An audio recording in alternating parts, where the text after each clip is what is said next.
I made it so that you can create custom paintings using this camera I made in vanilla Minecraft. And I made it because Mojang teased this camera to us all the way back in 2012. And yet 12 years later, we still don't have it, unless you play Education Edition. So I took matters into my own hands, and it only took a few command blocks, but I made this. And I get it, Mojang, it was pretty hard, but I did it, so please hire me. But now you can take a picture of anything in your world and have it saved in true Minecraft fashion on a map. This way you can display it wherever you want. So if you want to learn how I did this, then stick around.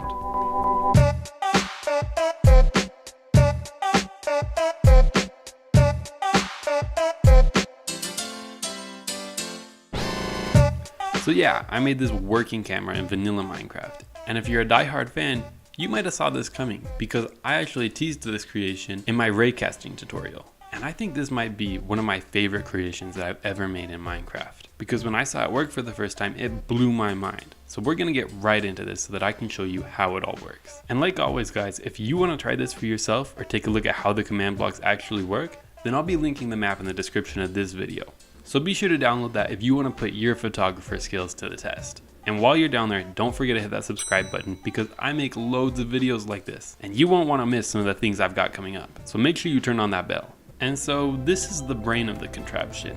And it's pretty intense this time because I actually had to do math. Well, kinda, there's like a cosine or something. But before we start talking about how all the command blocks work, we should start with this square beneath me right here. And as you probably guessed, this is just a big square the size of a map. And this green square is where our picture is going to go. And you can see right here that the white concrete inside of the green layer is actually one block higher than on the outside. And that's because there's some grass blocks underneath, but we'll get into why that is later. And now to understand how all of this mess works, we're gonna actually focus on just one layer. Because they're actually all the same command blocks, just 4 layers for optimization.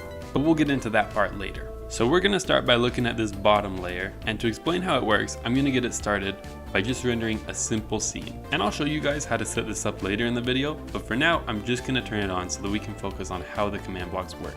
Setting everything up starts with these 4 command blocks right here. And I'm not really a redstone person, but you see I've tried to wire everything up so that with one push of this button, every single layer will get started at the same time. And all that this layer of command blocks is doing is summoning one of these 4 boats, and then it will summon an armor stand on our map canvas way over here. And it's gonna put a specific tag on each of these entities.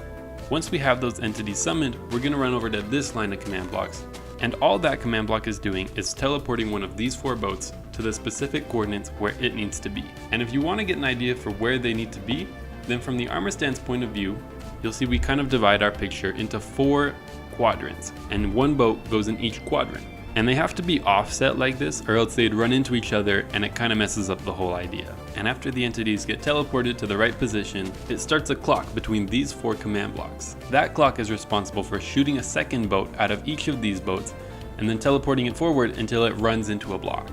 And now whenever a boat runs into a block, it will clone the block it ran into this gold square. And it's surrounded by pressure plates just so that water doesn't flow around and ruin all the redstone, but they're not really important, they don't do anything. And after that, a separate line of command blocks will clone that block that we just found over to one of these armor stands on our canvas.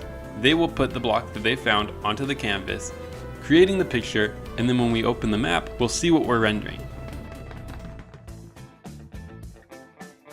And there's also a fixed distance that these boats are allowed to travel, so if they travel more than 60 blocks away from our subject, then we're going to assume that they've not hit anything and they're just shooting out into nothingness. And when that happens, we're going to clone diamond blocks instead of nothing. That way it kind of looks like there's sky on our picture. And it's not uncommon for the boats to run into things that aren't full blocks, such as tall grass or these flowers. When this happens, the block will pretty much immediately break, and you can see that this has happened because there's an item there. But we account for this, so whenever that block breaks and there's just air left over, we'll replace it with this green wool. And it's not always a perfect match for what should have been there, but most of the time it looks correct. And then these 2 big lines of command blocks are just responsible for the map that runs this contraption. There's 2 scoreboard objectives that measure the X values and the Y values. And as the boat is teleported and it finds what block it needs to replace, the X value will be increased a little bit, and when it gets to a certain value, it will reset but increase the Y value 1. And it will just keep going until it completes every pixel in the map, where then it will just end.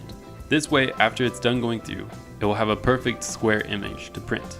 And these X and Y scoreboards are the same values we use on this armor stand so that it knows where to print the block. And it will take some time, but eventually it will go through layer by layer and you will get a complete image of what you were looking at.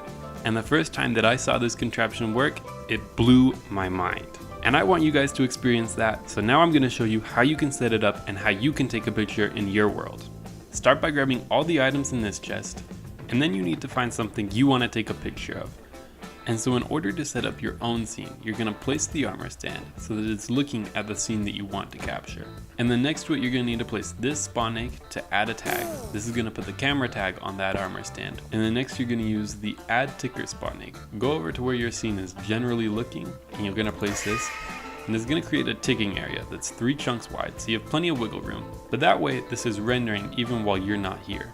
And once your camera is done rendering the scene, you're going to want to use the remove spawn egg to get rid of the ticking area and the tagged armor stands. And if for any reason you have to stop it early, you can just break all these boats by hand, and then you're going to want to come back to the end of the machine and press this button. This will get rid of all the excess armor stands so that it doesn't mess up the next time.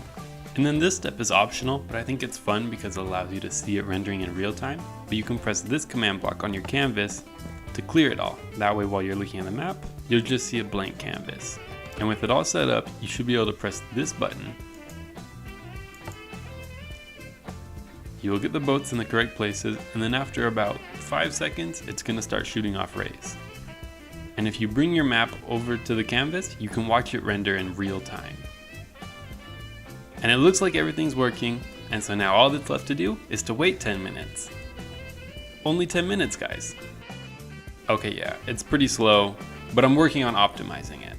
And that's why we have this tower of command blocks, because each one of these layers is doing the same thing in a different position. It's pretty much the same concept as putting more cores into your CPU so that it will run faster. And this method definitely does work, because when I originally started, I would only be able to get a picture this size, and it took me 30 minutes to render. Now I've got the image 4 times as big, and it takes about 1/3 of the time to render, which is a big improvement. But I don't think building more cores is the answer to making this run faster. I think what needs to be done is it needs to be made into a data pack. Just seeing it work and seeing the potential is incredible, and I'm hoping that one day with data packs I can get it fast enough that it's just an item you use to put what you're looking at onto a map, and you don't have to wait 10 minutes for it. But that's all in the future. So for now, if you enjoyed this video, then please leave a like because it helps me out. And if you want to see more things like this in the future, then consider subscribing. And I'll see you in the next one.